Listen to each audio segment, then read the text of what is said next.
మంగళగిరి నియోజకవర్గ సమగ్ర అభివృద్ధికి నాకు ప్రత్యేకమైన విజన్ ఉంది. పరిశ్రమలను రప్పించడం ద్వారా యువతకు స్థానికంగానే ఉద్యోగాలు కల్పిస్తా. దేశం మొత్తం మీద అభివృద్ధికి కేర్ ఆఫ్ గా మంగళగిరిని తయారు చేస్తానని యువనేత నారా లోకేష్ పేర్కొన్నారు. మంగళగిరి నియోజకవర్గ ఎన్నికల ప్రచారంలో భాగంగా కాజా సమీపంలోని ఏఆర్ హోమ్స్ జాస్మిన్ అపార్ట్మెంట్ వాసులతో యువనేత సమావేశమయ్యారు.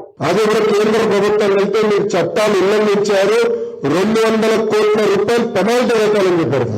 అంటే ఒక్క వ్యక్తి బతకడానికి 700 కోట్ల రూపాయలు ఖర్చు పెట్టి ఒక ప్యాలెస్ కట్టారు. అదే 700 కోట్ల రూపాయలు మంగళగిరి నియోజకవర్గ అభివృద్ధి కోసం ఖర్చు పెట్టుంటే ఈ రోజు భూగర్భ గురించి మనం మాట్లాడే పరిస్థితి ఉండదు. అదే 700 కోట్ల రూపాయలు మంగళగిరి నియోజకవర్గం ఖర్చు పెట్టుంటే నీటి సమస్య శాశ్వతంగా పరిష్కారం. అదే 700 కోట్ల రూపాయలు మంగళగిరి నియోజకవర్గం ఖర్చు పెట్టుంటే నిరుపేద కుటుంబాలు బిల్లు కట్టించే పరిస్థితి. అవన్నీ ఏం చేయాల, ఒక్క పరిశ్రమ రాల. గత 5 సంవత్సరాలు ఒక్క పరిశ్రమ రాలెత్తని, ఒక్కరికి ఉద్యోగాలు కల్పించలేదు. ఇప్పటి వరకు మన పిల్లలు హైదరాబాద్, బెంగళూరు, చెన్నైకి వెళ్లే పరిస్థితి వచ్చింది.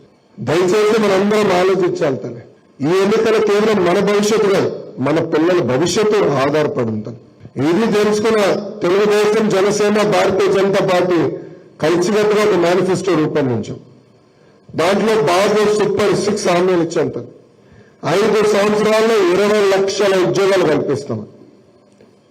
మీరందరూ ఈరోజు రూపాయి జమ చేర్చి లక్షల అప్పు చేసి పిల్లలు చదివించారు.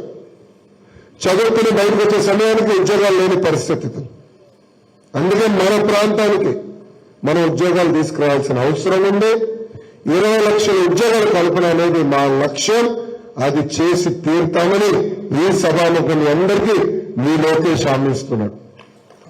ప్రాంతానికి వచ్చగల ప్రధానమైన సమస్య డ్రైనేజ్.